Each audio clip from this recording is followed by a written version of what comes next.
Good morning, everyone. Um, Wonderful to see you all here joining us once again at the Fifth Avenue Synagogue Sunday morning speaker series. Baruch Hashem, with Hashem's help, we've had some wonderful speakers in this program, in this Sunday morning lecture series. And this morning we have the privilege to hear an in-house speaker, a member of Fifth Avenue Synagogue, a longtime member of Fifth Avenue Synagogue, Claire Dienstag. Now, Claire is a wonderful person who has created many excellent programs for the shul over the course of many years of involvement with our community, and also has years of service with the Fifth Avenue Synagogue Chevra Kedisha. Now, over the years, Lisa and I and our family have gotten to know Claire quite well, and she is truly a special person with a wonderful personality, always happy and always positive. And we thank you, Claire, for all your years of effort in supporting our community, assisting people in their times of need, as well as addressing our community this morning. To formally introduce Claire is another wonderful person, Laurel Grass. Laurel joined the shul a few years ago and quite quickly became an integral and beloved member of our community. Thank you. She co-chairs the Women's Club, and similar to Claire, always has a positive and upbeat personality, always with a smile, attends the shul regularly every Shabbos morning. And we're so lucky to have Laurel as a member of our community, along with Claire. We wish you both only health and happiness with all of life's blessings. And we look forward to celebrating happy occasions together in our community for years to come. Amen. I'd like to call upon Laurel to formally introduce this morning's program. Thank you, Rabbi, for your kind words. Amen, amen. I always wanted to know about Claire, and I had a feeling from the way that Claire presents herself that she was steeped in Jewish knowledge. And so I am very interested to hear all of the background and history of Claire. And Rachel was kind enough to give me a summary, which I'm going to read to you, but I just wanted to introduce her and say that Claire was one of the people that when I came to the shul and I didn't know anybody at all, I came here and I didn't know a soul. And Claire was one of the people that reached out to me, always with a beaming smile and unconditional acceptance. And of course, under that, we see that she has a very strong intellectual talent as well.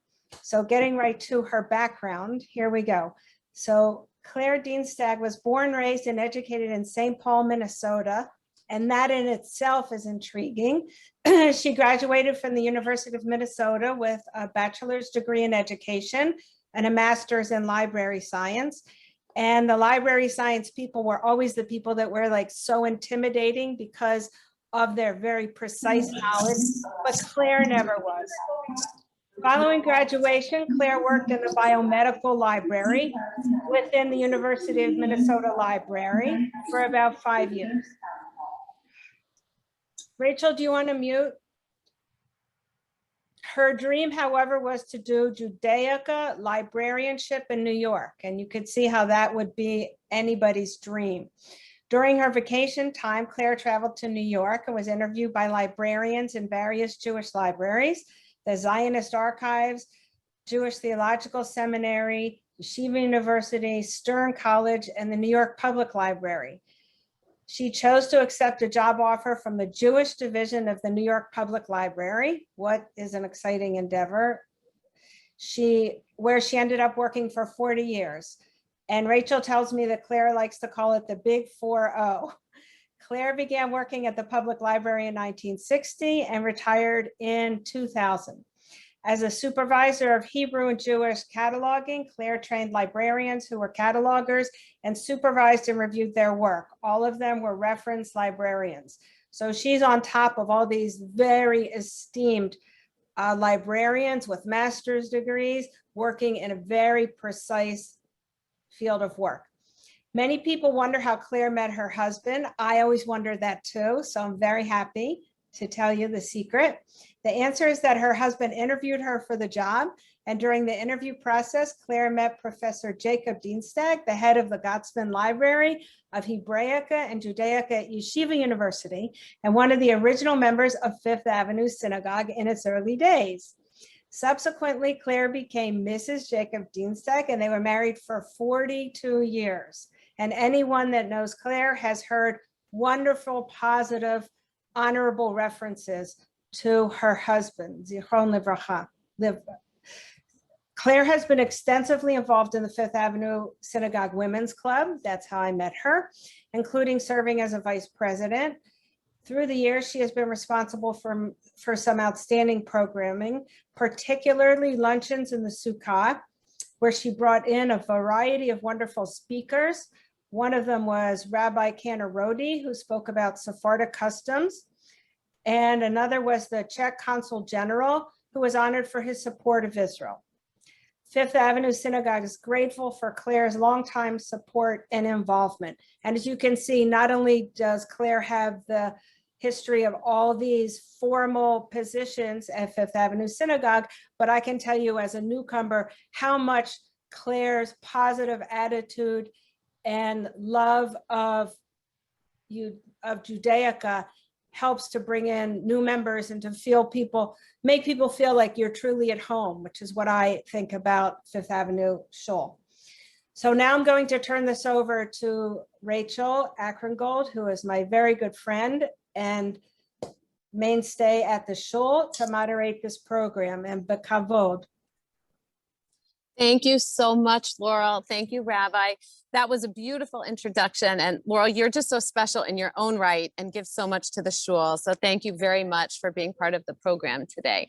Well, what an honor to help be part of Claire's program, which I myself have so been looking forward to now for a period of time since she agreed to do it. I was a history student in college and love this chapter of American history and the story of Jewish immigration to the United States and the different ways and places that it happened. Like so many people at Fifth Avenue Synagogue, behind someone who is very modest on the exterior is someone who is incredibly interesting and profoundly accomplished in her own right, and that is Claire Dienstag. So Claire today is going to share with us some of the facts and history of something called the Galveston Plan, which I will let Claire talk about. She is going to give us some background about the plan and her own family experience as it relates to the Galveston Plan. So Claire, with that, why don't you go ahead? Thank you very much, Laurel, for the very gracious introduction.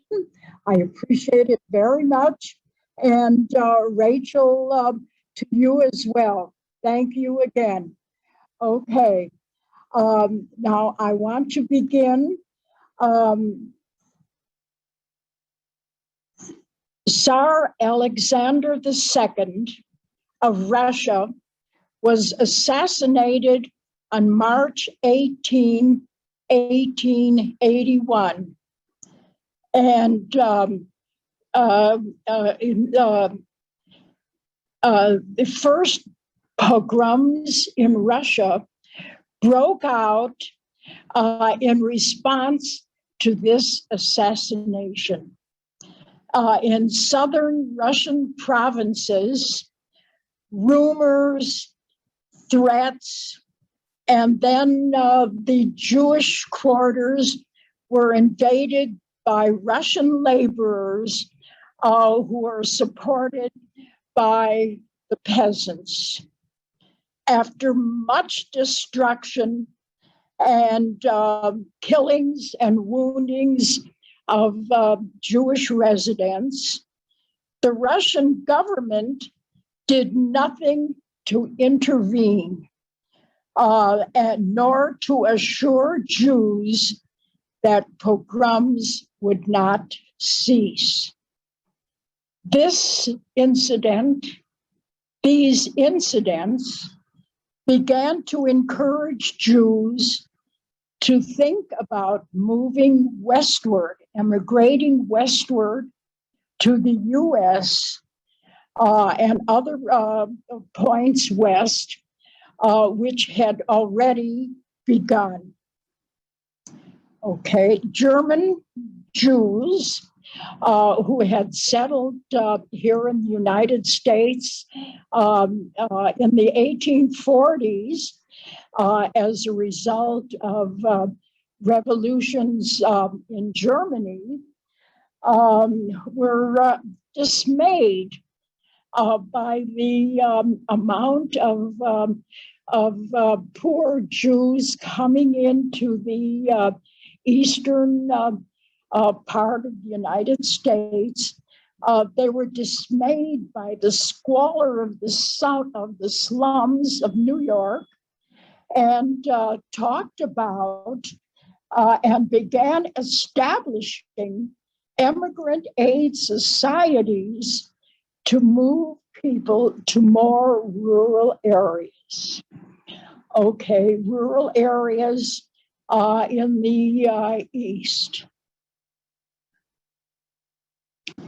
In 1891, a new wave of pogroms broke out in Moscow, Kiev, and other cities of the interior Russia. And that convinced both Russian Jews and Jews living in the West, New York and elsewhere, that the only solution was emigration. Many of you, I am sure, have seen the Broadway production of Fiddler on the Roof. And there you got a little taste of what life was like in a Russian shtetl. And you got a little taste of a pogrom and how it pushed Tevye and his family out of Anatevka and pushed them westward. Okay.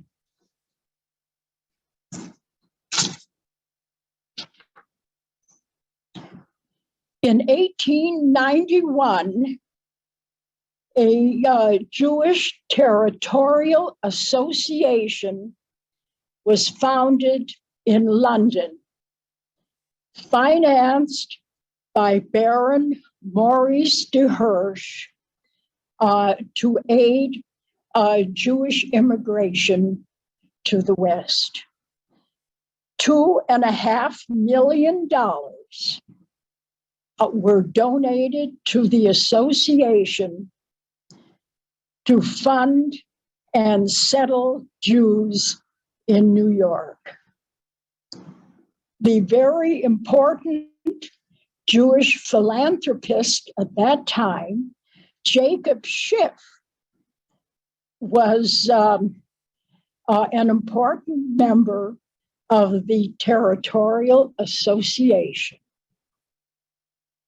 And they determined that it was necessary to move Jews to small urban centers and on the land to develop Jewish farmers, to engage them in agriculture. Also at that time, maybe some of you may be aware that a Jewish agricultural settlement was founded in New Jersey. Unfortunately, it didn't last too long because the next generation, the young people, did not want to live on the land, but preferred to move to urban areas. So that idea failed. Okay. In 1901, the Industrial Removal Office, based in New York, was founded by different branches of B'nai B'rith and active throughout the South and West, and found employment for immigrants. Now, the Galveston Plan was based on a modus vivendi of the Industrial Removal Office, and much of its success was dependent on cooperation of the organization, which was based in New York. Well, New York Jews really didn't want to leave the area. But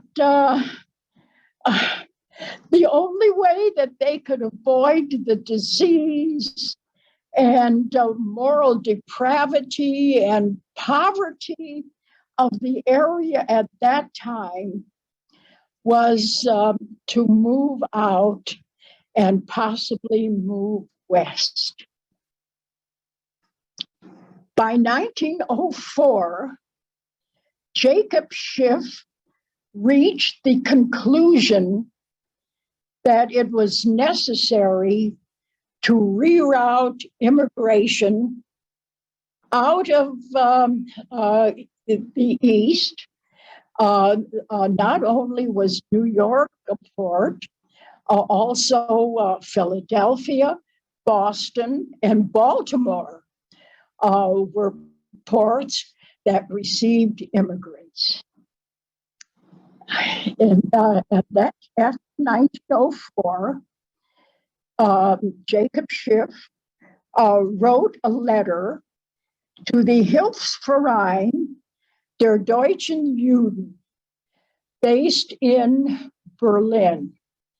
And their responsibility was to aid Jews, Eastern European Jews and others, to get them to the port of Bremen and get them on ships that were sailing to the US and to other ports.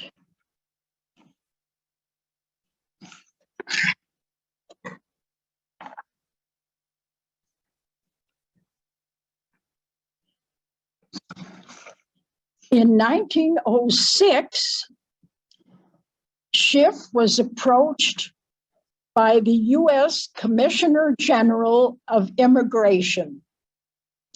And they discussed the best approach to relieve congestion in the East, and talked about ports that they could direct immigration around the Gulf of Mexico. Schiff wrote to Israel Zangwill, who at that time was president of the Jewish Territorial Association in London. Many of you are familiar with the name Israel Zangwill as a very important Jewish writer of the 19th and 20th century. Okay. Schiff wrote to Zangwill, and they immediately outlined a plan of action.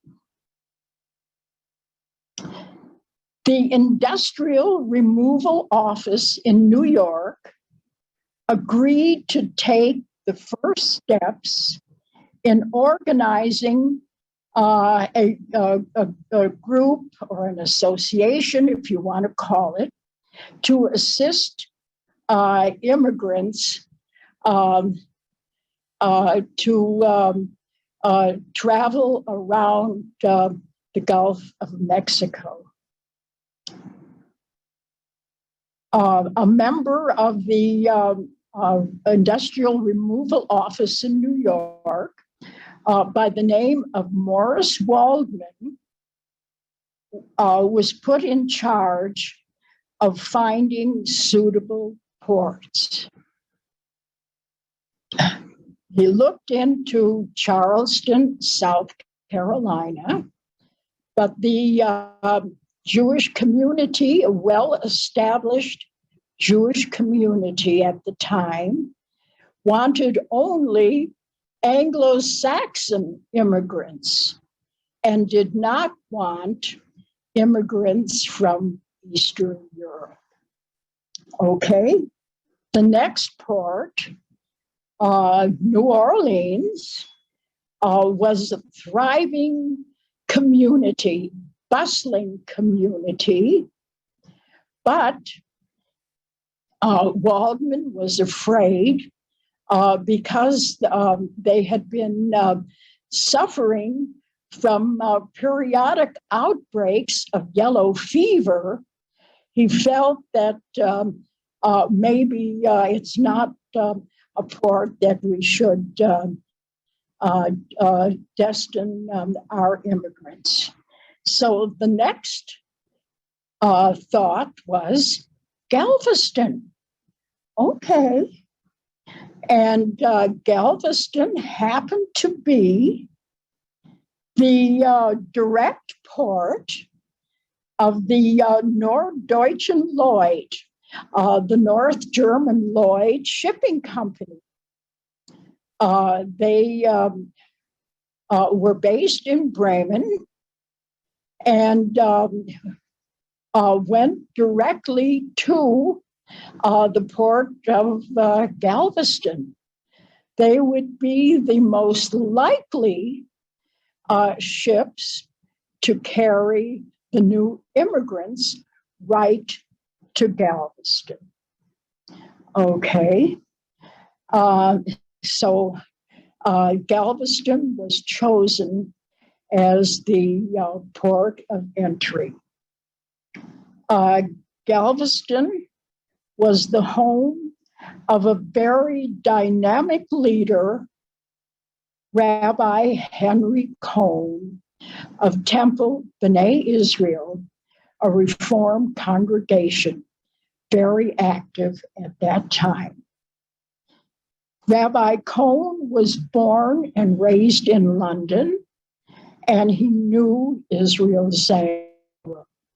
He was the perfect person to meet and greet the new immigrants. Okay. In January 1907, Waldman was instructed to proceed to Galveston, and along with Cohn, he organized the Jewish Immigration Information Bureau, and they laid the groundwork to welcome the first party of immigrants to Galveston after Passover 1907.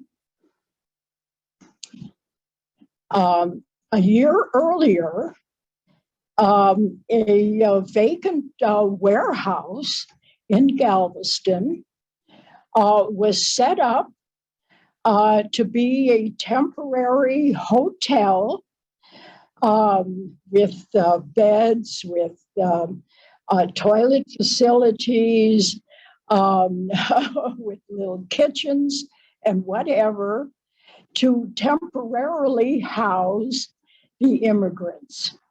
Well, about a week before the first immigrants arrived, the warehouse burned down. So the Information Bureau had to work very, very quickly to organize some kind of temporary housing for the new immigrants. They were not expected to remain for any period of time, perhaps overnight or a day or so, till they were put on trains and sent to their final destinations.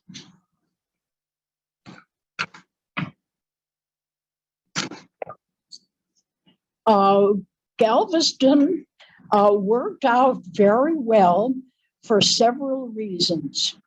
One of them, of course, was that railroads at that time all converged on Galveston, and it was easy to send immigrants to various locations.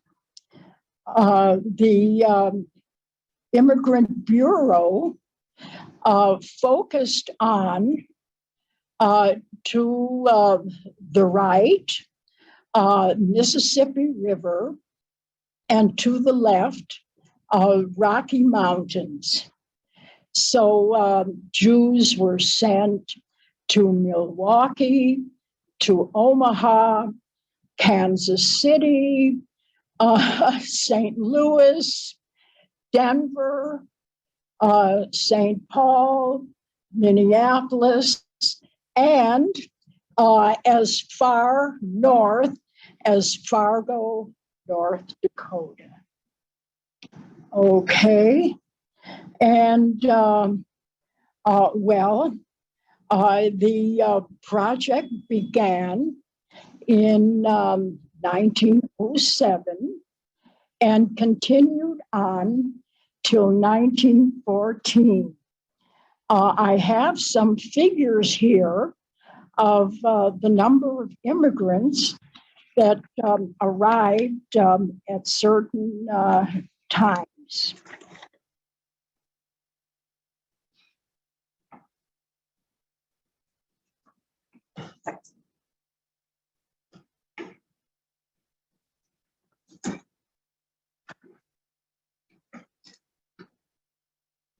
In 1909, which was the first year, there were 773 arrivals. In 1910, there were 2,500. And in 1911, there were 1,400.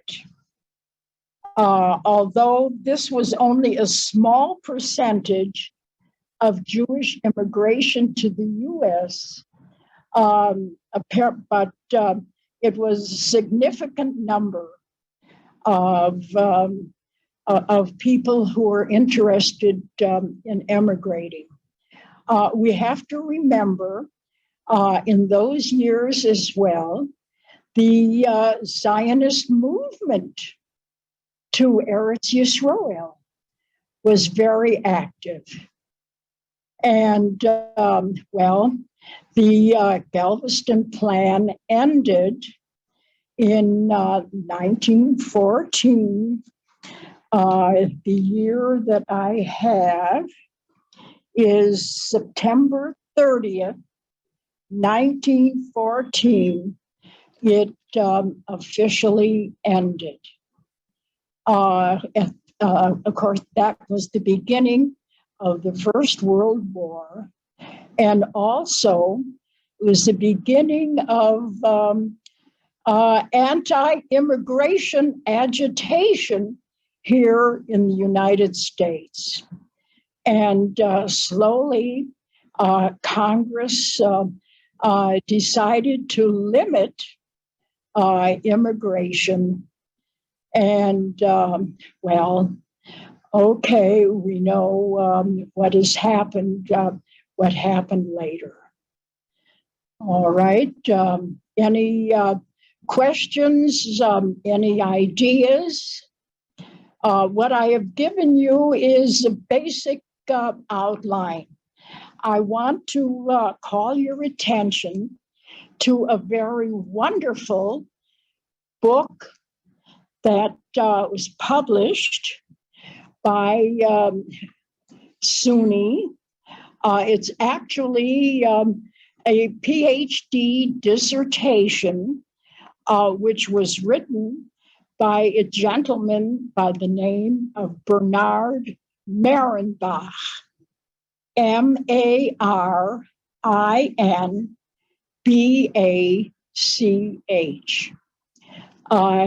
It's the publication, the printing of his PhD dissertation, where you'll find all kinds of facts and figures and discussions of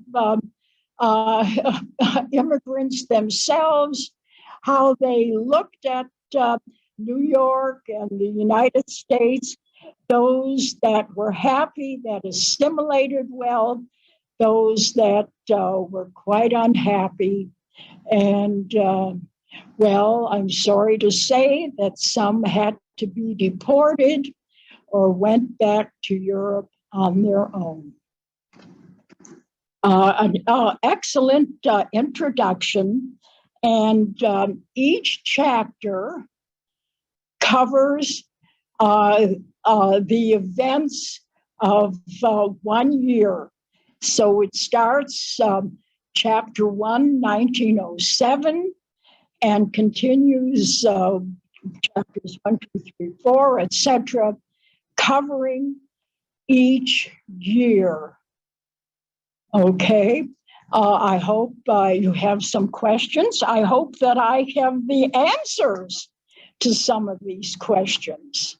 Claire, thank you so much. What an excellent and thorough telling of this fascinating chapter in American history. You just do such an outstanding job making the facts clear, and it's so interesting. Would you share with us a little bit about your own family's experience with the Galveston Plan? Yes. My father, Morris David Levine, and my grandfather, Menachem Mendel Levine, came to the United States via Galveston around 1913, almost at the end.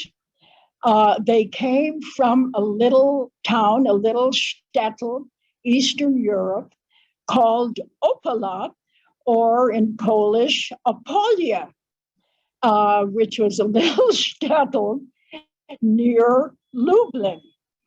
Well, when the emissaries came around looking for those who wished to emigrate, they particularly asked for people that had no family or friends in the United States that they could go to, and were free to be sent wherever they were needed. Okay, my father, who was maybe just a bit shortly after bar mitzvah, came with his father to Galveston, and were sent to St. Paul, Minnesota. Well, my father was a youngster, but in those years, young boys that age were sent for vocational training and hoping to find jobs that suited them well. My father tried several, and I remember him particularly talking about how unhappy and unsuited he was to become an electrician. So that didn't work for him. After that point, he was sent to a print shop to become an apprentice, and that he took to. That was wonderful for him. He went to night school to, develop his knowledge of English, and, became a job printer. At the beginning, of course, he worked for another company. Actually, he told me that one of their major jobs was printing the menus for the restaurant service in the St. Paul Hotel. Fine and dandy. Okay, after my parents were married in 1929, and this was Depression years, still, my mother, bless her, encouraged my father to start out on his own. She was immensely helpful to him, and he did open his own shop. And, Depression years, he was quite successful because so many businesses, grocery stores, drugstores, five and dime stores that were active in those years, wanted to start up, were looking for business, and of course, one of the ways that they could get it would be to print flyers and have them distributed around neighborhoods, telling about their goods, their prices, their features, and they needed a printer. And that was my father. And of course, wedding invitations, business cards, what's called job printing, stationery, things of this nature. He was very, very successful, very happy through the years. Okay. Amazing. And my grandfather, interesting, another story, of course, he was older, but also the immigration associations were looking for immigrants 40 years and younger. We're not interested in older people, and we're interested in those that had job training and could fill in to workplaces after they were emigrated. So my first recollection of my grandparents in St. Paul on State Street, which was an important street in the west side of St. Paul, which was part of the area of first immigration. Sociologists called it that. And they had a little private home on State Street. And next to that home was a barn. My grandfather had a horse that he took very good care of, and a wagon, and he was a peddler, also successful. He learned enough English to be able to conduct his business, and quite successful. Okay, that's the story of two immigrants. Absolutely amazing, Claire. My family. So when they arrived in Galveston, were they given any choice about what city they would be sent to, or were they simply assigned to a location? As far as I understand, they were assigned to a location. Cone, Morris Waldman, and their aides made the assignments. On what basis, I cannot tell you. Perhaps Merenbach may discuss something about this in the volume. But in truth, there is little that I can tell you about this. Sure, sure. One of the members of the audience asked if there were already Jewish communities in the cities where these immigrants were sent. And maybe, you know, part of the reason for the different assignments was because there were groups or people there to welcome them. Yes, of course. Every city did have an organization that was already set up, an immigrant organization that did welcome these people. They had to find them, lodging, get them jobs, interviews, and such. Yes, there were, of course. Now, I do know a little bit about Minneapolis, which was the Minneapolis Jewish community, which was originally settled by Romanian Jews who were not part of this Galveston plan, but came to the U.S. Much earlier. I cannot tell you all the details. I don't have all the details, but my mother, who was born in Romania, came to the Twin Cities because she already had an older sister who was living in Minneapolis with family cousins who had already emigrated from Romania. Okay, my mother has another story. Maybe we need not go into the details, but there are many stories, many immigration stories here in the U.S. Galveston is only one of them, certainly.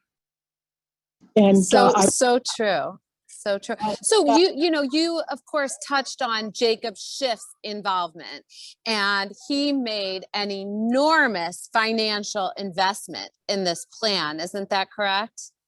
The figure that I have seen, was originally $500,000.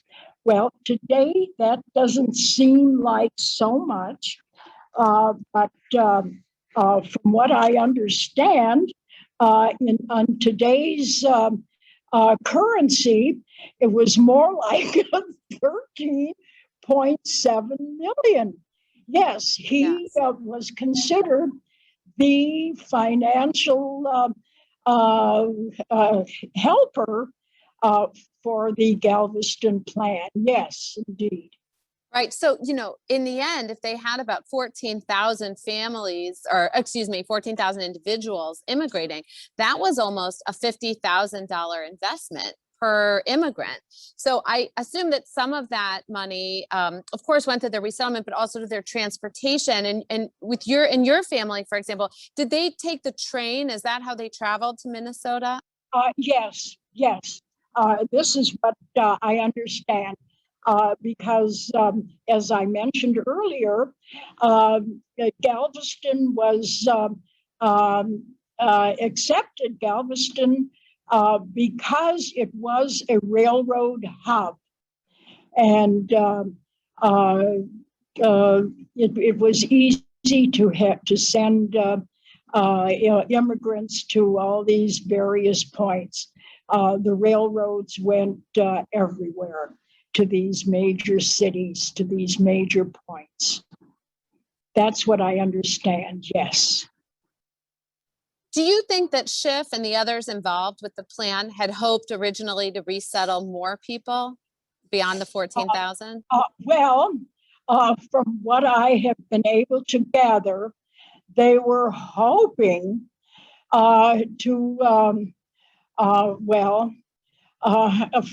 few million. They were hoping to be able to attract and resettle about 2 million people. An awful lot of people did not want to go to the West, wanted to remain in New York and on the East Coast. And of course, there was a little competition at the time with the Zionist movement. And from what I've been able to understand, only about a third of the people that emigrated in those years went to Galveston, and about 2/3 the number went to Palestine. So that leaves about, well, I don't know, 30 or 40,000 people that were moving in those, let's say, 10 years or so, that were moving around in those years. Well, listen, we know the history. We don't have to spend time discussing it. We know what happened at the end of the First World War, what happened in Germany. The war left the countries that lost the war in very, very poor financial condition. And of course, they had to start blaming someone or something for the poor conditions in which they found themselves after the war. Well, and not only, one of the things I thought was very interesting about the Galveston plan was that not only were Jews fleeing persecution in Eastern Europe, but when they arrived in the United States, there was also a fair amount of anti-Semitism here. And it's my understanding that part of the genesis of this effort by Schiff and others to reroute the Jews was to combat some of the anti-Semitic feelings that were arising at the time, and some efforts in Congress to institute stricter quotas for Jewish immigration. Maybe you could touch on that. Well, yes, I did a slight touch. Yes, the German Jewish communities, which had already been here from the 1840s, prosperous, of course, reform, German business people, quite well-to-do, basically. Of course, looked down, frowned down, very dismayed about all of these Eastern European Jews coming, and the disease and the poverty and the moral decay of life on the East Coast. These were Jewish people, our people. And, we have to do something for them. We have to see, we don't want a rise of anti-Semitism, which they feared, of course. And, one thing led to another, as I've tried to outline to you. Yes. And don't forget that we also, the United States also welcomed Jewish immigrants, Spanish and Portuguese, that came from Brazil in the 1620s. Peter Stuyvesant, at that time, New Amsterdam, wasn't too excited about these Jews that came. And these are the people that founded Sharit Israel, Spanish-Portuguese synagogue of today. Their history goes way back to the 1620s. Yes, Jews have been here since the beginning of, U.S. history. Okay. And in But- fact, I saw that there was a Portuguese Jewish settler in Galveston. He came from Lisbon, who actually in around 1815, who actually financed the European settlement of Galveston. So not quite as far back as the 1620s, but a precursor to the Jewish community. And there long before the Galveston plan happened. And in fact, there was a Jewish cemetery already in Galveston by the 1850s. So there was a Jewish history there. Yes. Oh, okay. But the Galveston plan, the immigration plan, did not want to settle the immigrants in Galveston. They preferred that they move out and move on. It was a port like Ellis Island, right? It was supposed to be sort of exactly. yeah. Okay. Now, some immigrants did finally settle in Fort Worth, Texas, Texarkana, a few other small towns that we've never heard of. Perhaps a few, but very, very few may have remained in Galveston. Maybe they may have had talents, training in certain vocations that were needed by Galveston business houses. But the truth is, they weren't too excited about these new Jews. And then there was another issue we have to contend with. So many of the immigrants, Eastern European Jews, would not work on Shabbat, would not work on Saturday. And if you know a little bit about the history of New York and the clothing industry, if you don't come in on Saturday, don't bother coming in on Sunday. Okay, so that was another issue.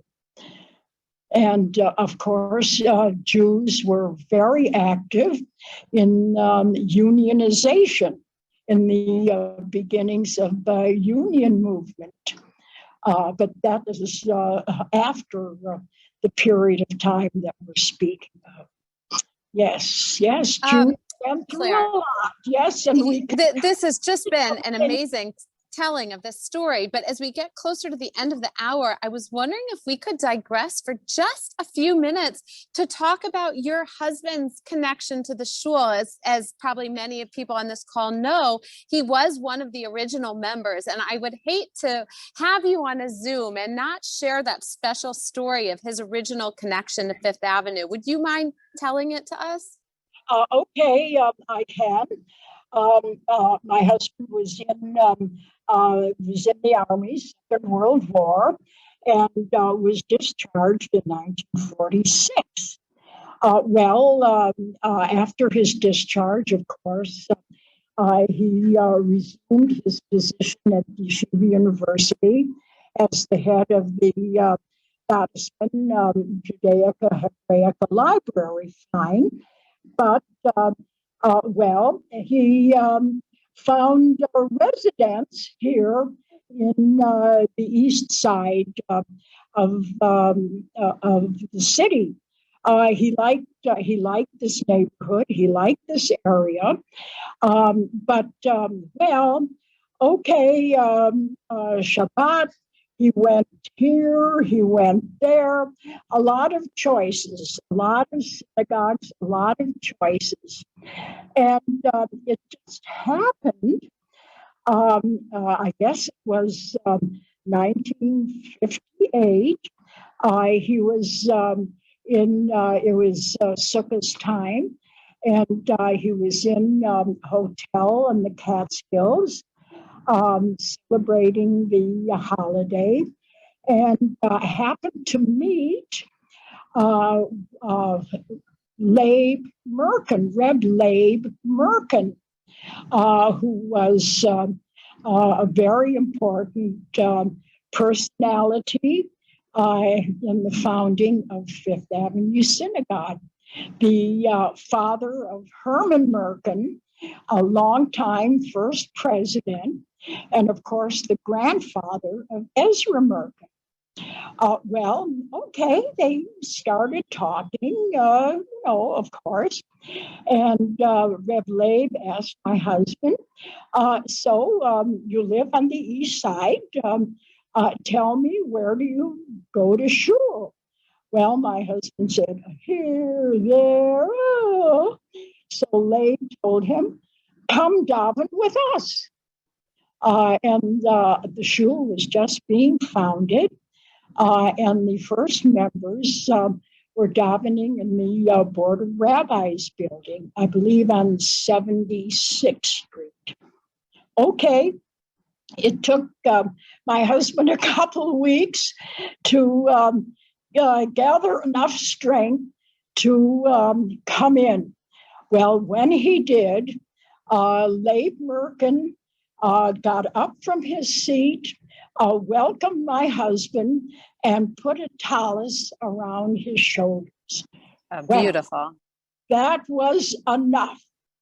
And all the rest of the members noticed this. And who was this gentleman?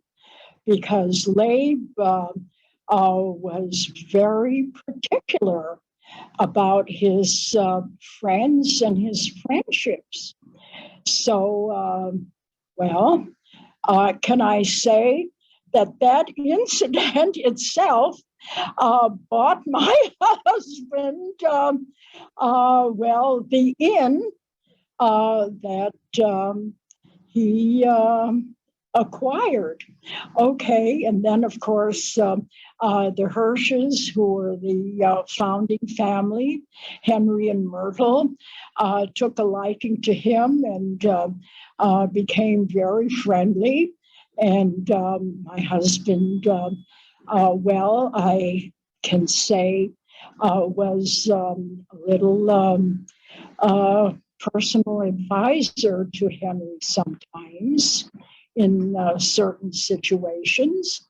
And well, okay, that's the way things progressed through the years. We were married in 1965. As I think Laurel mentioned, I met my husband when he interviewed me for a job. Slowly, of course, we got to know each other better. We were married in 1965 in Israel. So that was the time that I became an active member of Fifth Avenue Synagogue. Claire, that's a beautiful story, and it's a perfect end to our hour today. What a fascinating hour. I can't thank you enough. I knew this would be outstanding, and you did not disappoint. I can't thank you enough for sharing this magnificent chapter of Jewish American history with us. But, you know, I think part of what's so special about it and about the way you told the story is you really captured that central element of the Jewish religion and Jewish philosophy about Jews taking care of each other, about being a kahila and a community, and that when one Jew is in need, others will come to their aid. So I thank you so very much for this meaningful morning, and I look forward to seeing you in shul soon. Thank you very much. Thank you very much, Rachel. Yes, it was very lovely morning. I thank Laurel again. What else can I say? Okay, Magnificent job. I enjoyed it myself. I enjoyed it very, very much. Okay, all the best. Thanks again, Claire. Thank you so much. Be well, be well. Okay.